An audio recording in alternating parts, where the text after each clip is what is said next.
Well, it's always great when vendors send you really nice, clean, structured Excel and CSV files. Oftentimes, operators find themselves receiving a ton of gnarly PDFs with tons of valuable information included across a whole bunch of messy pages.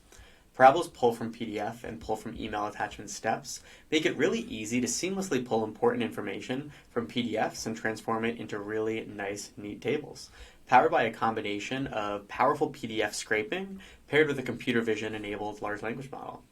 While there are a ton of different PDF parsing tools on the market, what makes Parabola's approach unique is the way it was built to really handle variations in formats that can exist across different documents, and the fact that it can be set up in truly just a matter of minutes by just typing in exactly what you want to extract from the document.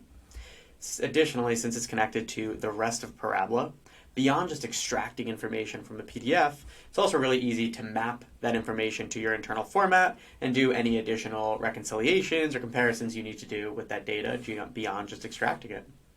In this video, we'll take a look at this invoice from Parabola Logistics, and there is some information that we want to pull off this invoice, including a bunch of these line items that describe all of our different charges at the bottom, in addition to some important data points like our invoice date, our invoice number, and our invoice due date. In our settings on the left-hand side here, you can see in the top section, Parabola is using AI to auto-detect the different tables that exist on that PDF. And so the first table that was auto-selected is the shipment details table.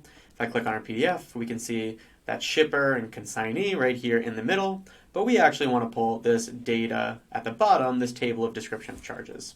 So I'm going to go ahead and select that table from my list here, charges summary, and you can see Parabola automatically generates the two columns that we have in that table. If I wanted to click in and rename those values, can do so here.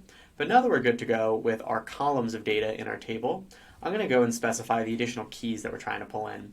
Keys are going to be our document level information, such as our invoice number, our dates, so on and so forth. So I'm going to go ahead and add here invoice date. Let's add invoice due date. And then you'll also notice that as I type in invoice number, we do have the option to add some additional fine-tuning here. The same way that you would fine-tune a prompt in ChatGPT, we can fine-tune the way that we're pulling data from PDFs. So for instance, maybe I want to add an example invoice number, something like S00, something to kind of match the format that we have up here. And then I can go ahead and provide some additional instructions. Definitely not necessary, but can be helpful for some of those hard to parse values.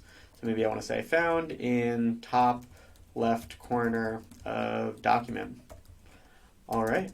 Now that we have set all our columns and keys, I'm going to hit show updated results, and in just a minute, we'll take a look at our results.